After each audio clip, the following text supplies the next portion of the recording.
Is it outdated equipment that makes...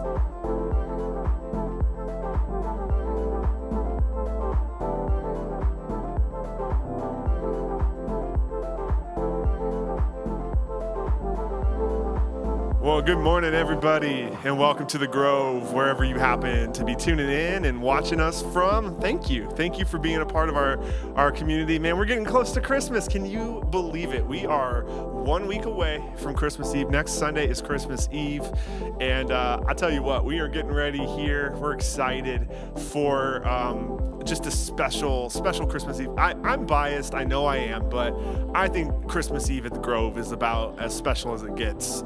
And we're always trying to find creative ways, something you've never seen before in a service, but also the hope that you need to hear. That the season's all about. It's all about hope. It's all about faith. It's all about joy, all about love, all about the promise and peace that Jesus brings, that he brought when he entered into our world, which this is the thing, right? God can relate to us because he entered our world through his son, Jesus, right? So that's just an amazing thing. That's why we celebrate. So we're continuing our series through this journey to Christmas, and Palmer's going to talk about kind of the perspective of angels, God's messengers, God's guides that kind of send us on the way on his path that he has for us. We're also doing our Christmas missions offering today. So this year we are going to help the Oasis, the Live Love project, the Oasis, downtown Chandler, this community center for one of the blighted communities in Chandler that really needs a place of hope, a place where kids can go after school and be safe and learn and grow and be themselves. And so they are trying to, that last push to get all the way built, and they are like 50%-ish built right now, and they need some funds to finish that construction. So that's what our Christmas offering is going to. You can give online to make your Christmas gift above and beyond your normal tithe to the Oasis land or the Oasis project this year. We'd love for you to do that and be a part of our Christmas offering we're doing today. So there'll be links for that you can find online and on the screen, and hopefully you can do that.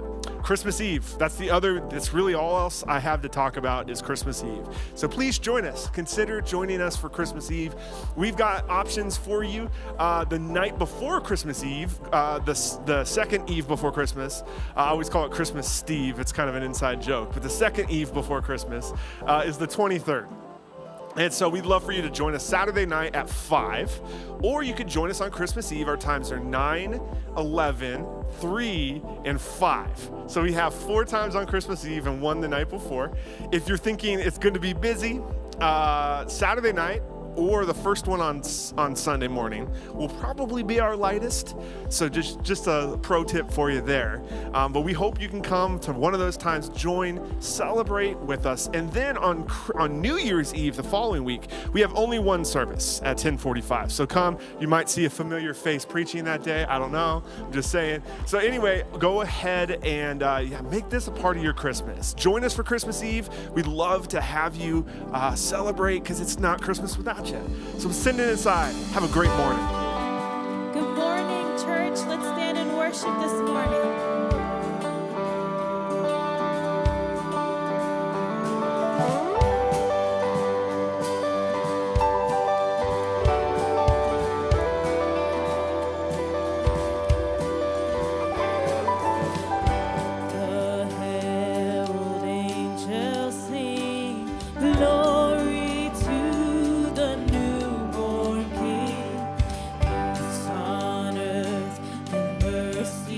My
and life to all he brings, risen with healing in his wings. While he lays his glory by, born that a man no more may die, born to raise the sons of earth, born to give the second birth. Hark the herald angels sing, glory to the newborn.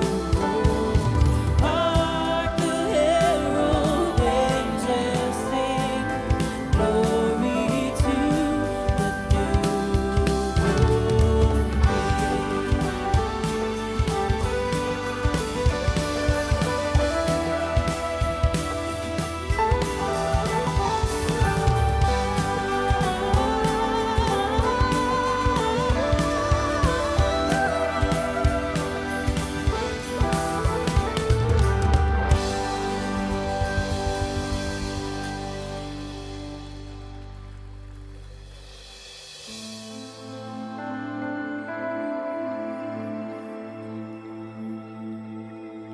Love incarnate, love divine, star and angels gave a sign, bow to babe on bended knee, the Savior of humanity. Unto us a child is born, he shall reign forevermore. Noel, Noel, come and see what God has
Well, good morning. Welcome to the Grove, everyone. If I haven't met you, my name's Scott, one of the pastors here. Welcome to those of you joining us online as well. Hey, before you sit down, say hi to someone and just tell them, share with them, what is your number one have-to-watch Christmas movie this week?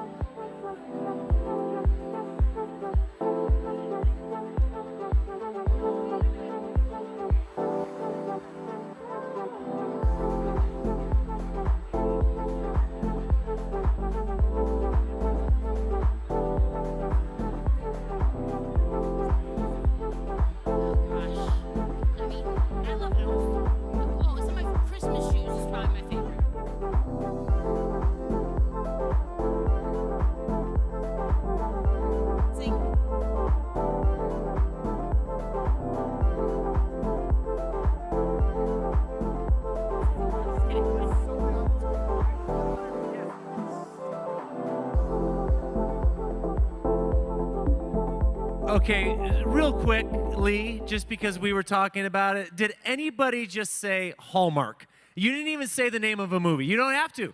They're all the same. You just said Hallmark. And then if so, thank you for coming. You can leave now. No, I'm just kidding. No, glad you're here. Awesome. Hey, today is our missions meeting. So some of you have signed up already to go on a missions trip next year. Some of you are maybe not sure if you want to go, or you have some questions about it, or you like some more information about what it means and looks like and how it works to go to Malawi or Liberia, one of these places. So today I want to invite you right here, right after the service at noon in the worship house here is our missions meeting. So come be a part of that. There's more info on your storyboard about it as well. Well, this Sunday, of course, is Christmas Eve. Just as a reminder, we have a service on December 23rd at 5 p.m., and then on Christmas Eve at 9, 11, 3, and 5. Let me share a few quick things with you, okay? This is like announcement, quick three-point sermon. Okay, point number one, some of you are saying like, hey, which one do I go to if I want a little lighter service? It's a little bit easier to navigate and park and find a seat. I would say come to that 5 p.m. or the 9 a.m. is probably the lighter ones, okay? Number two, on your seat is a card, an invitation card, right, with the times on there. Here's my challenge, my invitation, my encouragement to you today. They're all over the room. There's plenty of them.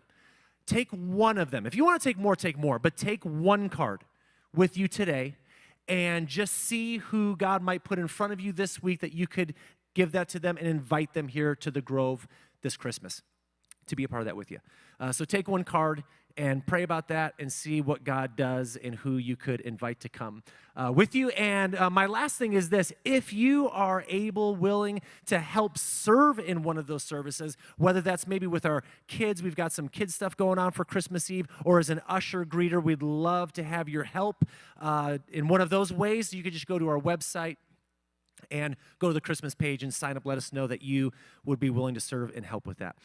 Speaking of Christmas, every year at this time, we have what we call a Christmas missions offering. And what that means is that each year we pick a special project that as a church we want to get behind and support and give to and help. And so this year, that Christmas missions offering, that project is the Oasis in downtown Chandler that Live Love is building. It's a community center type of area there for the people in the neighborhoods, right, to come and be a part of. And so this is an offering. This is a gift. It's separate from regular giving. We're just saying if you're able to give a special gift to this special project, then we invite you to be a part of that today. So watch this video. That's going to tell you a little bit more about it. Hey, we're Paul and Melinda Gunther from Live Love. Live Love is a community development nonprofit working in downtown Chandler. We build strong community by connecting people and caring for our neighbors. We're excited to launch our newest project called The Oasis. The Oasis is a community-inspired gathering space that will host a teaching kitchen, vocational training, sports programs, and a community garden. Funding for Live Love comes entirely from individual donations and grants. We cannot do what we do without the generous support of our donors and partners. For more information, go to whatislivelove.org. Thanks.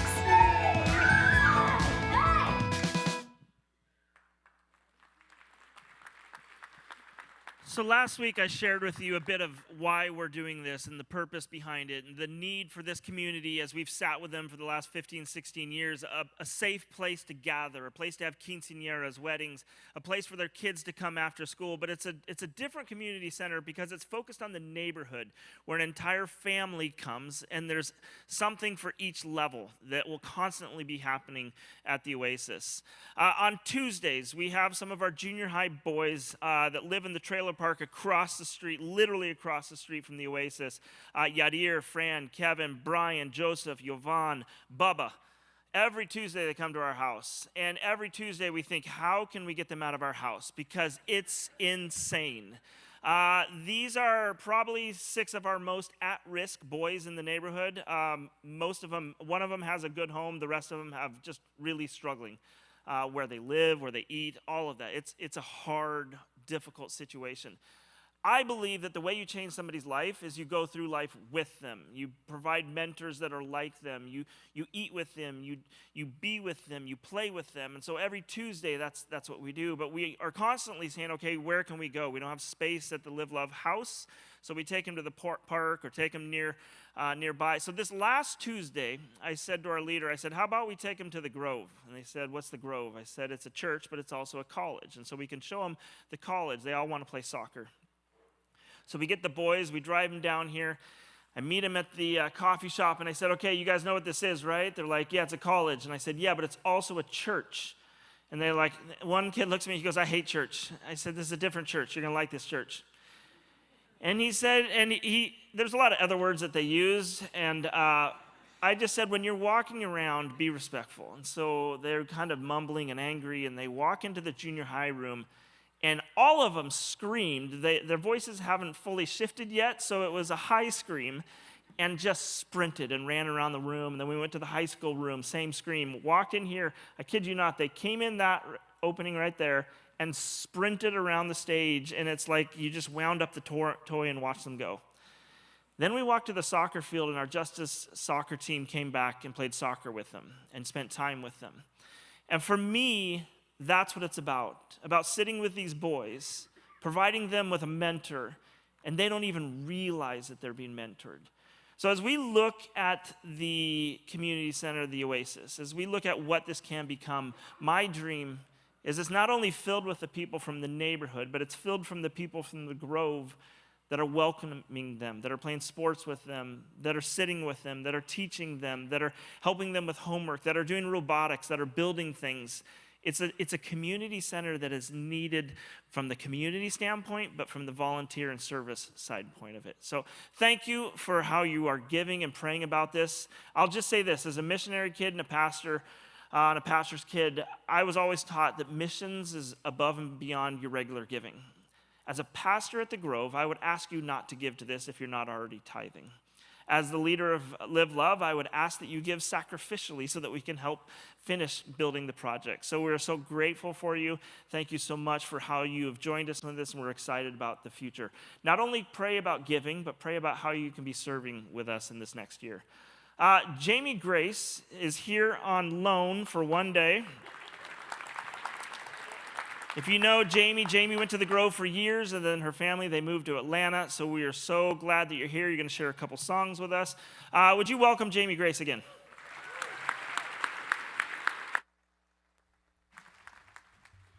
Good morning, guys. Super glad to be here. If we haven't met before, I'm Jamie, or Jamie Grace. I have a pretty classic Georgia double name, so it's Jamie Grace. And it's good to be back here. My family and I worshiped here at the Grove for a few years. And we moved about a year and a half ago. And we are very grateful for where we are. We know that God has us there. We've had the awesome privilege to foster kiddos and just having a really lovely life that the Lord has for us, but we really have missed it here. So thank you guys for having us. Also, ironically, this is completely random, but my parents happened to be visiting in town this weekend outside of me being here. So I saw them walk in as we did not plan that at all. They were here for another reason, and then I was like, surprise, feed me. So yeah, just really glad to be here at the Grove and share some songs with you all as we celebrate Jesus. Super awesome dude. Yeah, this is one that you guys may know, but feel free to, close your eyes, talk to the Lord, and sing along however the Lord leads you this morning. While shepherds kept their watching, or silent flocks by night, behold, throughout the heavens there shone a holy light. I'd go tell it on the mountain, over the hills and everywhere. Go tell it on the mountain that Jesus Christ is born. The shepherds feared and trembled when low above the earth rang out the angel chorus that hailed our Savior's birth. Oh, go tell it on the mountain, over the hills and everywhere. Go tell it on the mountain that Jesus Christ is born. Down in a lowly manger, the humble Christ was born and brought us God's salvation that blessed Christmas morn. Go tell it on the mountain, over the hills and everywhere. Go tell it on the mountain that Jesus Christ is born.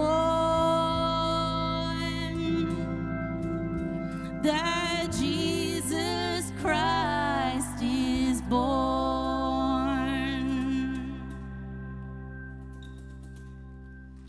Amen.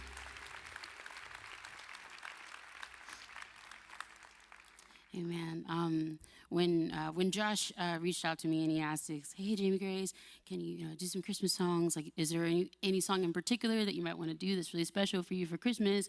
And I said, "Yes, The Christmas Shoes is my favorite Christmas song." Apparently, that's too sad for Sunday. If you have not heard The Christmas Shoes, just be ready when you go. Right? It's the best. Okay, sir, I wanna buy these shoes. Palmer, he said I could sing it, so. But yeah, I love that Christmas song. But I was like kind of joking, kind of not. Just wanted to see what he said, and then so yeah, I had to pick another one. And so I wanted to do. Angels We Have Heard on High is just, also just a really beautiful Christmas song. They're also great. I guess I'm one of those people that gets so excited, well, about everything, but about Christmas and Dutch Bros and all the things. And so, yeah, I really love this song. And if you guys would like, you can stand and sing it with us. Angels We Have Heard on High. And yeah, this is how it goes. Angels we have heard on high, sweetly singing o'er the plains and the mountains in reply, echoing their joyous strains.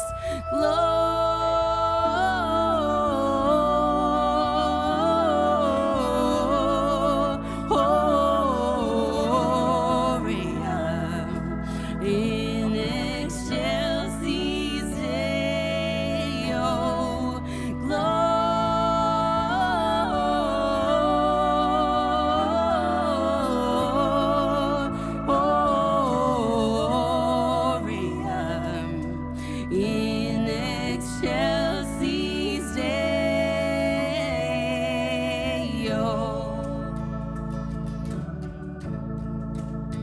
Shepherds, why this jubilee? Why your joyous reigns prolong? What the gladsome tidings be, which inspire your heavenly song?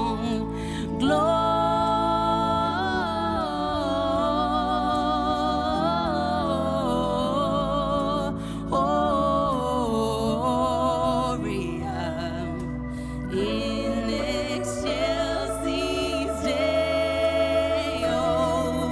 Gloria.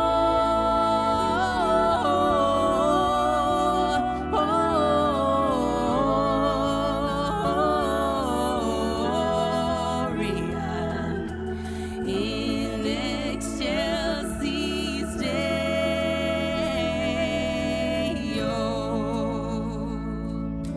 Sing, come to Bethlehem and see. Come to Bethlehem and see him whose birth the angels come adore him, come adore on bended knee. Christ the Lord, the newborn King.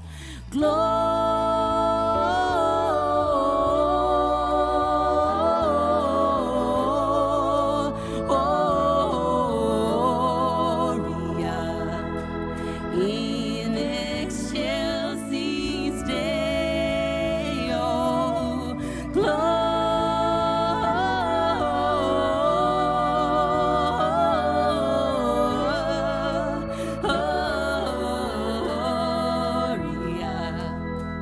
In excelsis Deo.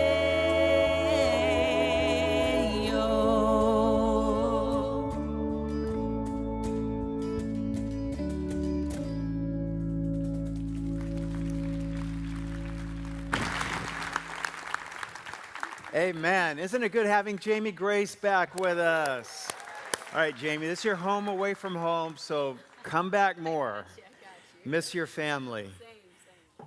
Okay, well, over the last few weeks, we've been in this Christmas series that we titled A Christmas Journey. We've been looking at the different individuals who are all making their way to Bethlehem in the Christmas story. We started with the departure of Mary and Joseph, and then we looked at the journey of the Magi, and then last week we talked about the journey of the shepherds. Today we come to angels, and today we look at the angels' role in the Christmas story on this Christmas journey.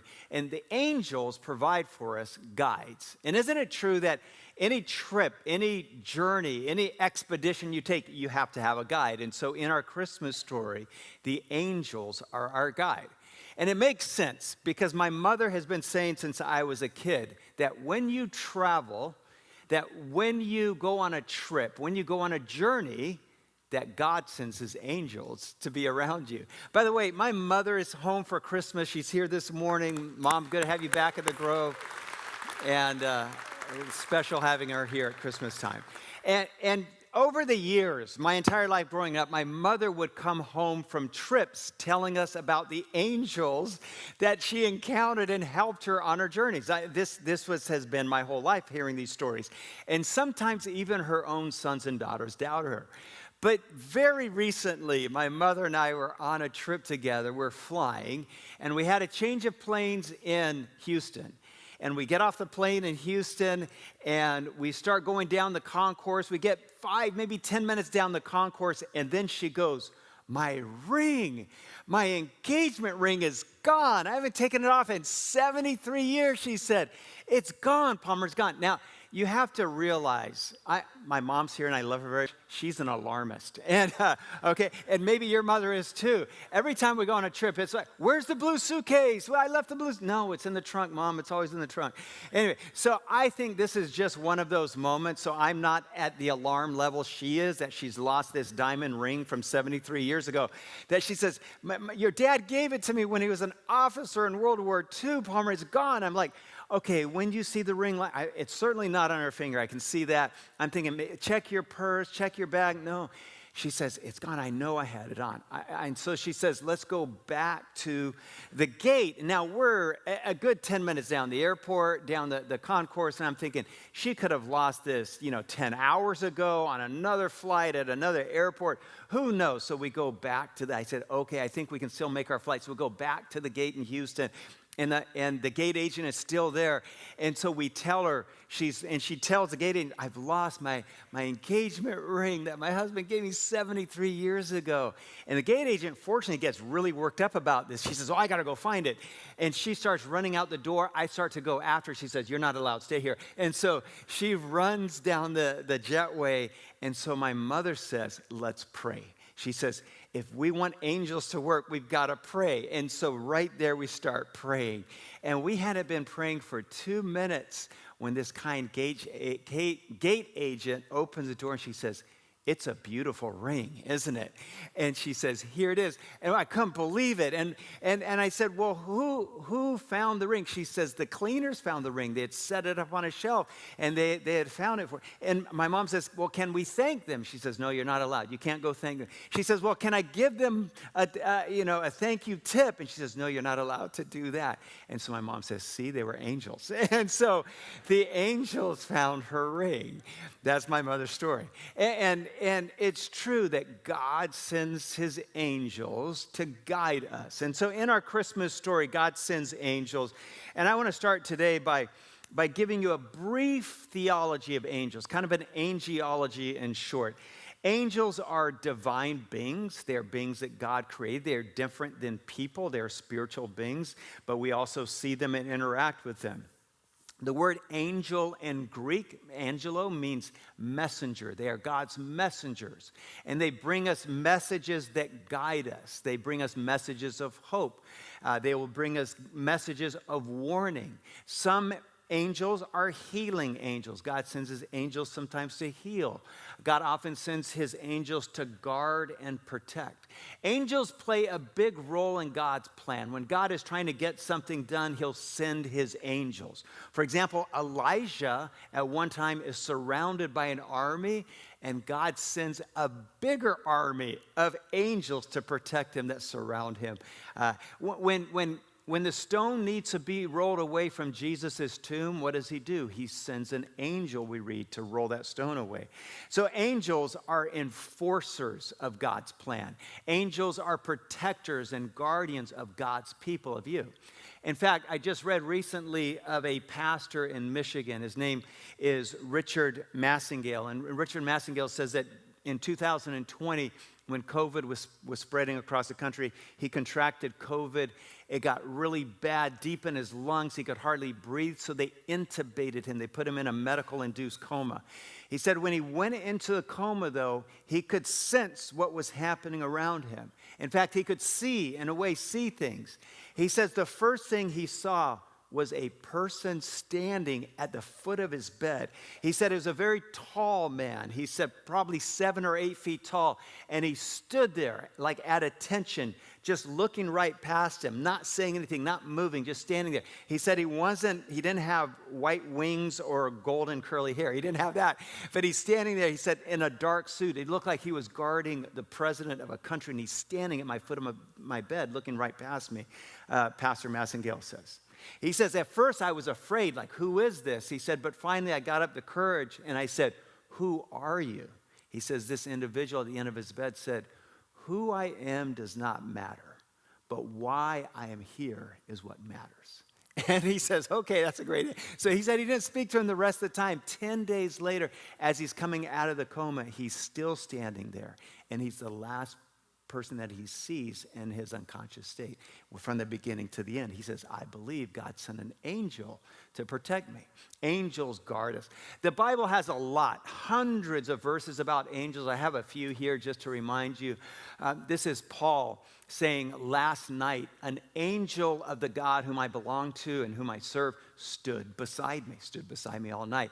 David in the Psalm says this, he will command his angels concerning you to guard you, to protect you in all your ways. And then in Hebrews, the writer of Hebrews says, Do not neglect to show hospitality to strangers, for by doing so, some people have entertained angels unaware. So angels are present in our Christmas story. This morning, I want to look at the 4 encounters with angels. The first one we're going to start with is Zechariah. So grab your Bibles. Luke chapter 1 is our text today, and we start with this, Luke 1:5. In the time of Herod, the king of Judea, there was a priest named Zechariah. And Zechariah and his wife Elizabeth were childless because Elizabeth was not able to conceive, and they were both very old. Verse 11, an angel of the Lord appeared to Zechariah. When Zechariah saw him, he was startled and was gripped with fear. But the angel said to him, do not be afraid, Zechariah. Your prayer has been heard. Is that a great line? Your prayer has been heard. Your wife Elizabeth will bear you a son, and you will call him John. And so the angel is saying to Zechariah, stop doubting. I can do this. And in other words, your prayer has been heard. I think a lot of us, isn't it true that often we feel unheard by people, and we even at times feel unheard by God? Maybe like Zechariah and his wife, you've been praying for something for a long time. And it feels like you're getting very old, and God is still not answering that prayer. And the angel reminds us that your prayer has been heard. And this is a critical piece of our angel theology, of our angelology. Listen to this, that when you pray, God sends an angel. Don't ever forget that. That's what happens with Zechariah and Elizabeth. That's what my mother says happens when she prays, and she's right, that when you pray, God sends an angel. And I think a lot of times we feel like we're praying and praying for something for years, and our prayers have not been heard. And the angel reminds us, your prayers have been heard. What Zechariah and his wife Elizabeth felt, I know what it feels like because Veronica and I felt that. When we got married, we decided that we weren't ready to have kids right away. We were young, 21 and 20 when we got married. So we thought we'd wait a few years. So at about age 25, at the 4-year, almost 5-year mark, we decided, okay, let's have kids. And then we realized we couldn't. And it was devastating. It was like, wow, I can't believe it. So we thought we could just do this whenever we were ready. And so we started to pray, and we started to pray. And maybe the best thing we did, I'll be honest, we asked my mother to pray. It seems like she has a hotline to heaven, and especially for people that need to have a baby. And so my mother started to pray. And then we went to see doctors, and then the good news is the doctors felt that they had found the problem. But you never know. They say we think we found the problem, but you never know. So we kept praying. And then it wasn't too long after that they gave us the good news and said, she's pregnant. She's expecting a baby. And your prayers have been heard. And you see, we had felt like we were getting very old. I was pushing 26. And maybe you feel like you've been praying for something a long time. I just want to remind you today that your prayers have been heard. And for us, every 2 years after that, we had a son until we had 4 sons. And I think God gave us 3 more sons just to say, your prayers have been heard. And so I want to say this Christmas, I hope this Christmas is a reminder, and the angels in the Christmas story are a reminder to you that whatever problem you are facing today, whatever trouble is on your heart today, and you've been praying about it, your prayers have been heard. Here's what we read next, or the next angel encounter we come to is the angels say to Mary, you are favored by God. So let's move down in the text to verse 26. In the 6th month, the angel Gabriel, who was sent by God to a town in Galilee called Nazareth, to a virgin engaged to a man whose name was Joseph of the house of David. And the angel says to Mary, verse 30, you have found favor to God. Now, the angel says other great things, like nothing is impossible. The angel says you're going to give birth to the Messiah. But the angel also says this, you have found favor with God. You are favored by God. We have to understand when the angel says this, what Mary's standing was like in her community. Okay, and I said this a few weeks ago when we talked about Mary. You see, Mary, of all the things that Mary felt in this moment, I don't believe she would have felt that she was favored by anyone, let alone by God.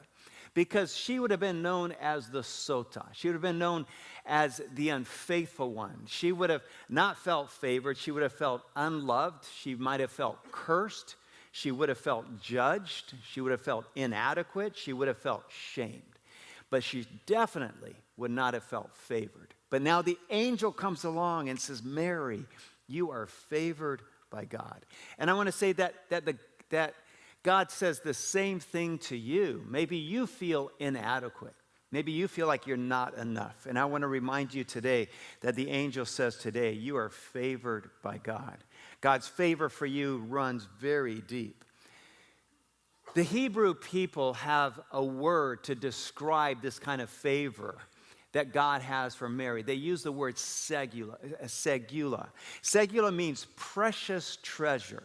Now, the locals would have called Mary Sota, which means the unfaithful one, the shamed one. But God has a different name for her, and that is Segula. And Hebrew mothers and fathers sometimes name their daughters Segula because they want to name them precious treasures. They name them Segula.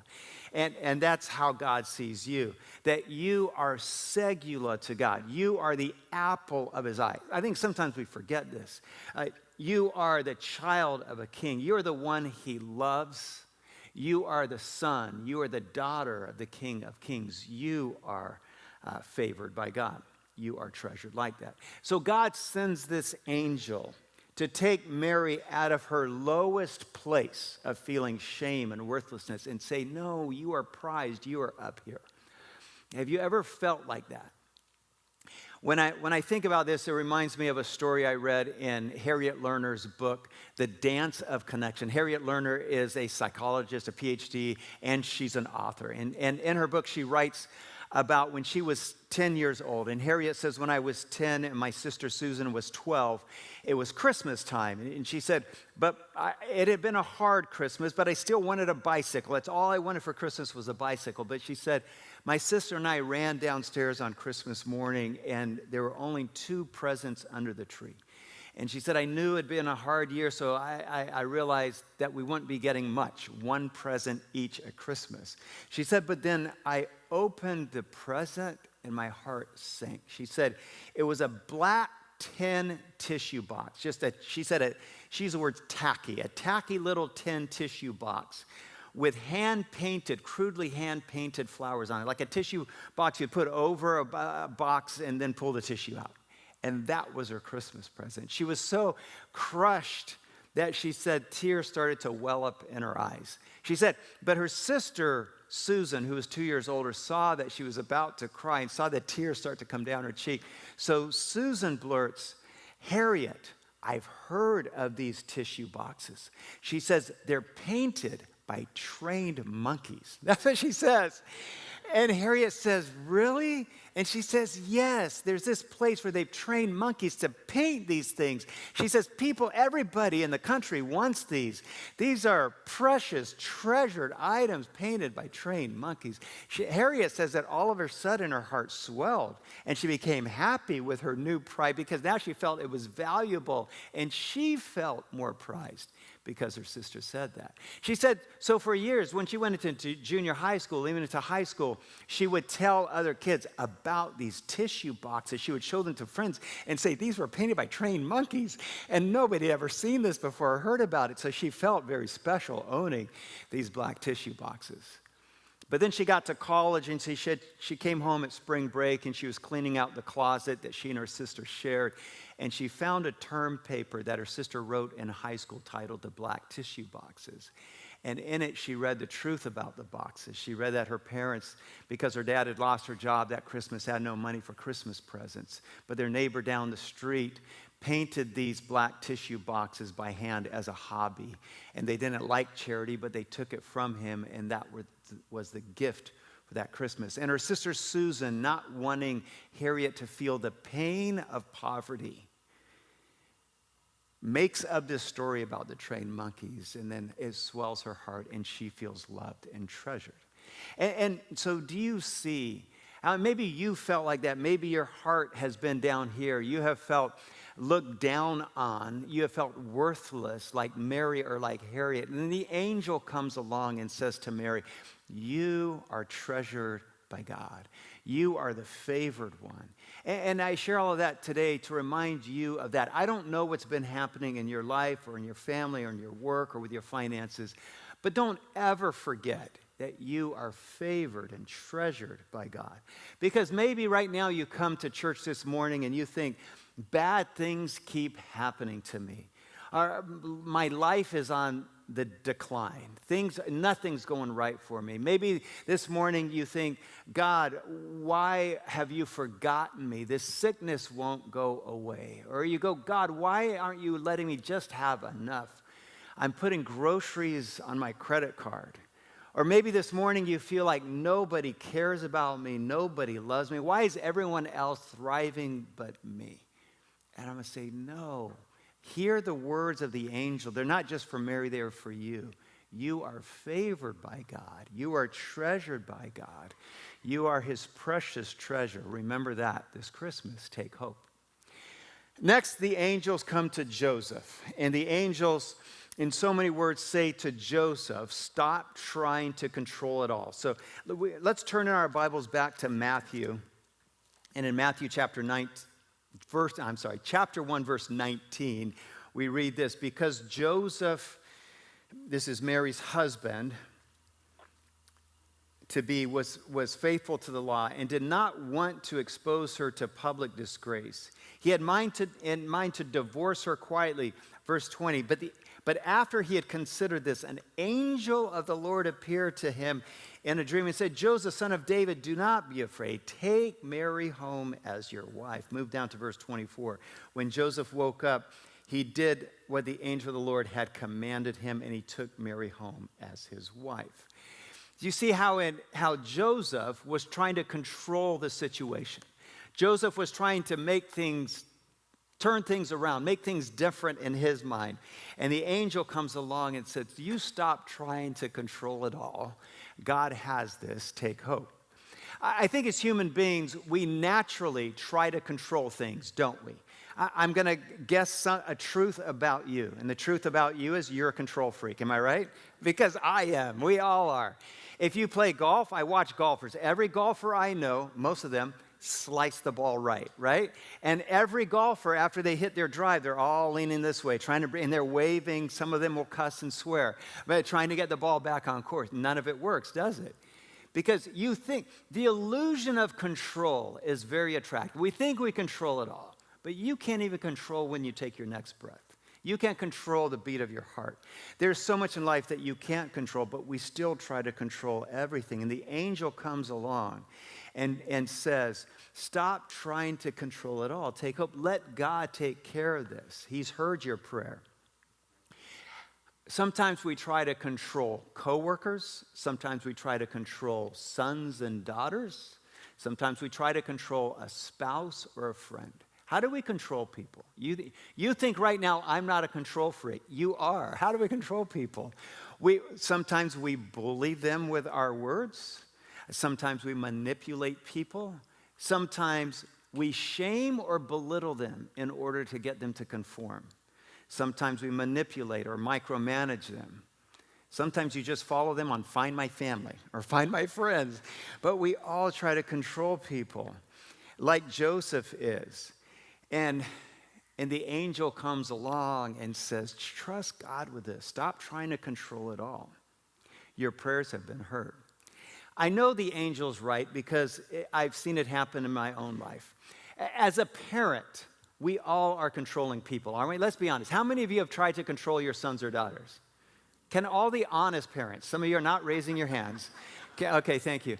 Can all the honest parents raise their hands? We all do. I know I did. And then you hit a point where you go, no, I just have to put their life into God's hands. So this son who we almost did not have, that I was talking about earlier, this son who we had when we never thought we'd have children, as he got older, we realized he had an infectious personality. He had never met a stranger. He was gregarious. Everybody loved him. And so Veronica and I kept telling him, you're going to be a pastor one day. Even his brothers around the dinner table in junior high school would say, you're going to be a pastor. But then in high school, I think this happens to a lot of high school, maybe guys more than girls, he got a bad attitude. I'm just going to be honest. He started lifting weights, got really thick, then he shaved his head. I don't know if he's taking steroids or something, but he just got a bad attitude. And he took that bad attitude to college. I dropped him off with a shaved head. I'm like, oh, this is a Christian college. He looks so rough.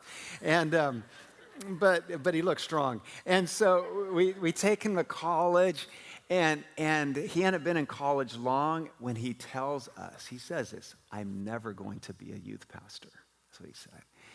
And I was disappointed by that. I was frustrated. I was like, he needs to be a youth pastor. God made him for that. And then it wasn't long after that, the dean of the school called us. And like I said, it's a Christian college. And he says, if he makes one more mistake, we're going to kick him out. That's what the dean said.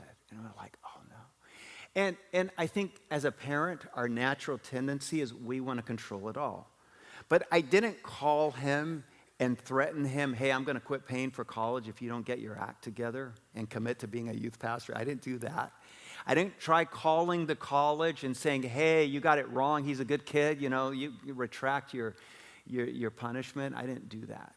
Instead, we doubled down on praying for him. Every morning I would come downstairs, and on my way downstairs, I'd walk past his room, and I would look at his empty bed and get my coffee and sit down and pray and pray and pray and pray. And I just want to say, if you have a problem, you have a situation that you think you need to control and you need to change, commit it to God. Give it to him. Because I realize this, that his Father in heaven, as much as I love my son, he loves him more. And so I can only trust him. And his senior year, he calls us and he says, I've decided to go to seminary. I'm going to be a youth pastor. That's what he said. I couldn't believe it. And here's the thing. He's a youth pastor now. And last week, Sunday, he preached a sermon at a really great church in Chandler called The Grove. And he preached on joy. And yeah, it's a blessing, isn't it? It's a blessing to have a son that wants to go into ministry. And it's a blessing when God hears your prayer. And so I want to remind you, if there's something that is hard for you right now, stop trying to control it all. Let God, give it to him. The angels remind us that God hears your prayer. There's hope. And he will take care of it. Okay, there's one last angel encounter that I want to share with you this morning in our Christmas story. And the angels say to the shepherds and to you, there's hope for everyone. Let's go back to Luke chapter 2, verse 8. And they're the shepherds living out in the fields nearby, keeping watch over their flocks. We're keeping watch over their flocks at night. When an angel of the Lord appeared to them, moved down, and said, do not be afraid. I bring you good news that will cause great joy for all the people. You get what the angel's saying? There's good news for all the people. There's good news for everyone. Today in the town of David, a Savior has been born to you. Verse 13, suddenly a great company of heavenly hosts appeared with the angel. So they heard, verse 16, they hurried off and found Mary and Joseph and the baby who was laying in a manger. When they had seen him, they told everyone, this is the shepherds, they told everyone they met what the angels had said about the child. So the angels say, there's hope for everyone. There's good news for everyone.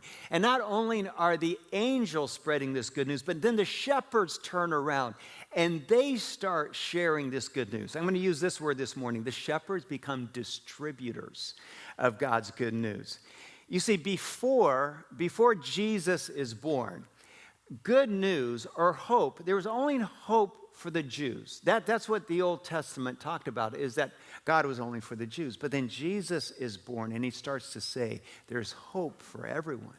He tells the Samaritans and the foreigners, he says, I am the hope of the world. Then Peter and Paul come along, and they say there's hope for the Gentiles, for the non-Jews. There's hope for the Ethiopians. There's hope for the foreigners. There's hope for everyone. People of all backgrounds, people of all races, there's hope for everyone. The early church, and this was one of their first tasks coming out of Peter and Paul's messages, is the early church, one of their first jobs was to become like the shepherds, distributors of this good news, distributors of hope for everyone. The early church spread, or Christianity spread like wildfire, because the early church kept talking about there's hope for everyone. This is why you've heard me say before, the church is the hope of the world. You think that when you come to church, you come to get hope, which you do. You come here to get hope, but you leave here so that you become a distributor of hope to the world. In fact, I'm going to call you this morning. You are a hope dealer. Okay, that's who you are. Maybe you've never thought of yourself like that, but you are a dealer of hope. We have all around our country, we have distribution centers of different kinds, right?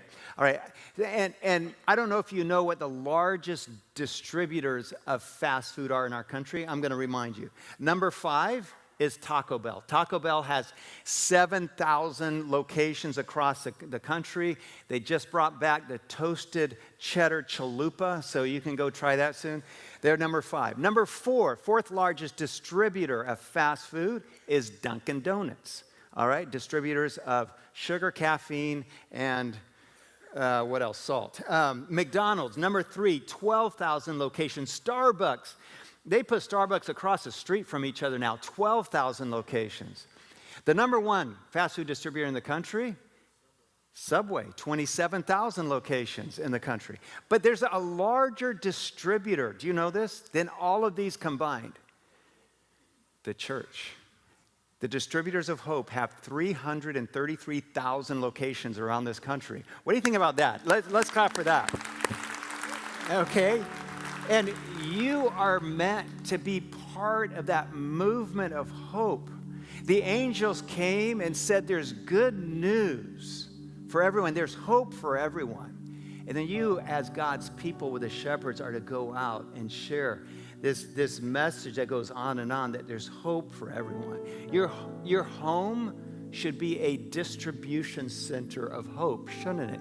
Your office, your workplace, your school should be your distribution place of hope. Because with Jesus Christ, we have hope for every circumstance. We have hope for every situation. With Jesus Christ, you have hope for every person that you know. And now, right now, I know you're thinking of people in your life who you think there's no way in this world they would ever give their life to Jesus Christ. All right, can you think about those people right now? Maybe it's someone who works out in your gym, or maybe it's a neighbor down the street. Maybe it's a mean coworker.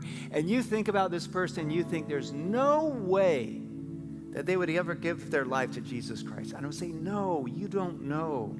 God can turn their life around. There's hope for everyone. I want to convince you to believe the words of the angel when they say, this good news, this hope is for every person. The most difficult people in your life, it could be a relative, it could be a family member.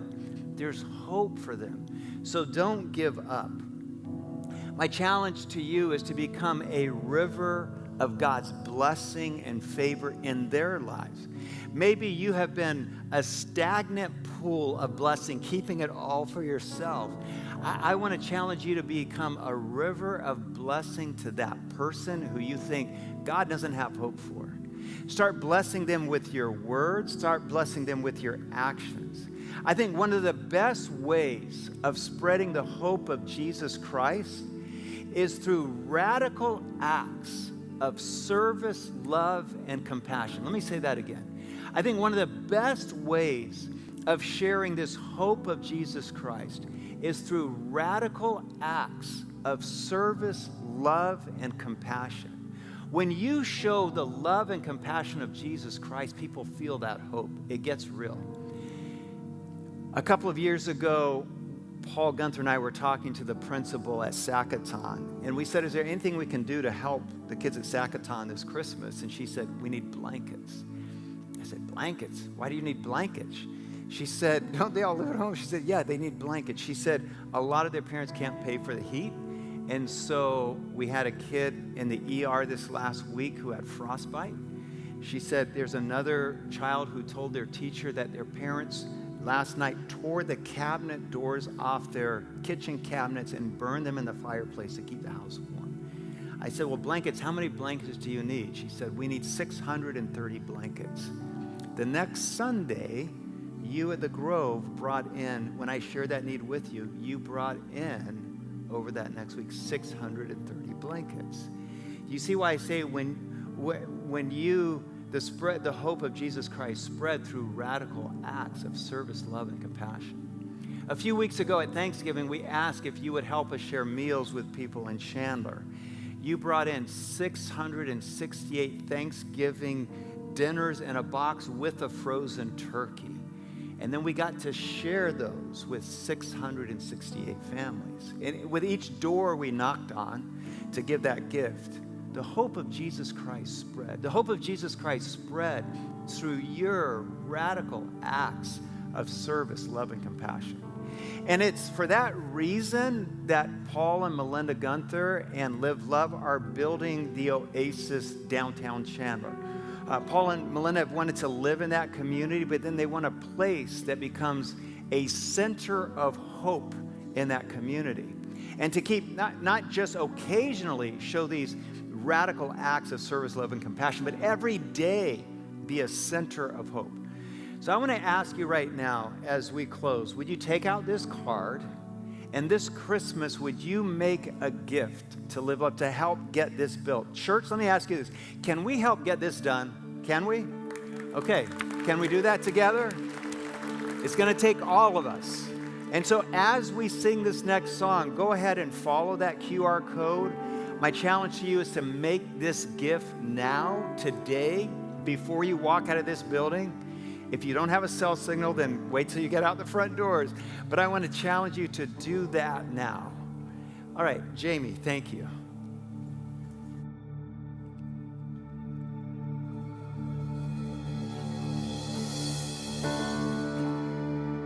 Let's stand and continue in worship today. Hear the angels sing, there's hope for everyone to announce our King. There's hope for everyone. What good news they bring. There's hope for everyone. Angels sing, there's hope for everyone. They came from afar. There's hope for everyone. Wise men saw the star. There's hope for everyone. Shepherds heard the choir. There's hope for everyone. From afar, there's hope for everyone. We are waiting on a promise for the one who lights the darkness, bending low to be among us. Bring your glory in the highest, Jesus.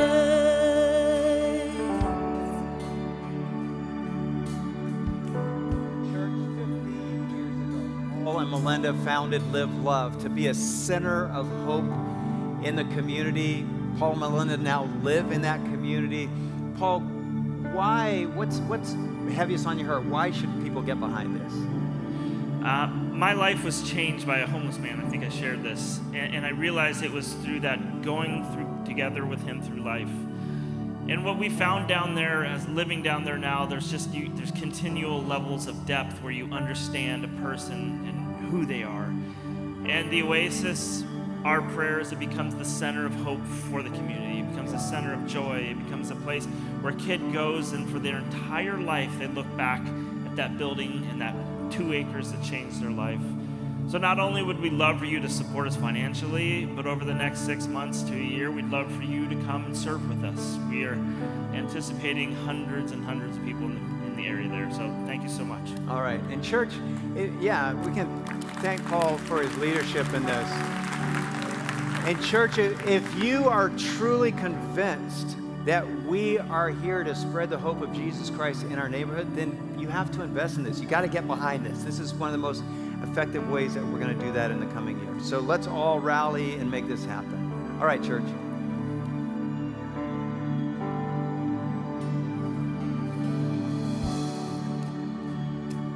Come and let us adore this hope for everyone on the manger floor. This hope for everyone. What you waiting for? This hope for everyone. Come adore this hope for everyone. We are waiting on the promise for the one who lights the darkness, bending low to be among us. Bring your glory in the highest, Jesus. Coming on the clouds, there's hope for everyone. Hear the trumpet sound, there's hope for everyone. All of heaven shines, there's hope for everyone. From the clouds, there's hope for everyone. We are waiting on the promise for the one who lights the darkness, bending low to be among us. Bring your glory in the highest, Jesus. We are waiting on the promise for the one who lights the darkness, bending low to be among us. Bring your glory in the highest, Jesus. All of heaven shouts, there's hope for everyone. Heaven shouts, there's hope for everyone. Heaven shouts, there's hope for everyone. Heaven shouts, there's hope for everyone.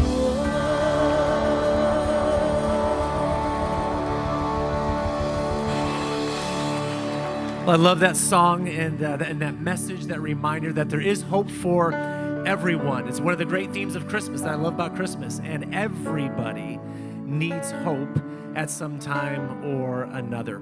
So I just want to invite you again today to take one of these cards with you and see what happens. See who you can give it to this week to invite them to come and be a part of Christmas here at the Grove and find that hope that we just sang about. And take this card with you as well, this offering to, this gift to the Oasis. Maybe you already gave, or maybe you couldn't get online here. There's a QR code there. Take it with you. I just encourage you to do that today if you can. If not today, do that soon. If you don't have this card, you could go onto our website to the giving page and give that way as well. Have a great rest of the day, and we will see you Christmas Eve.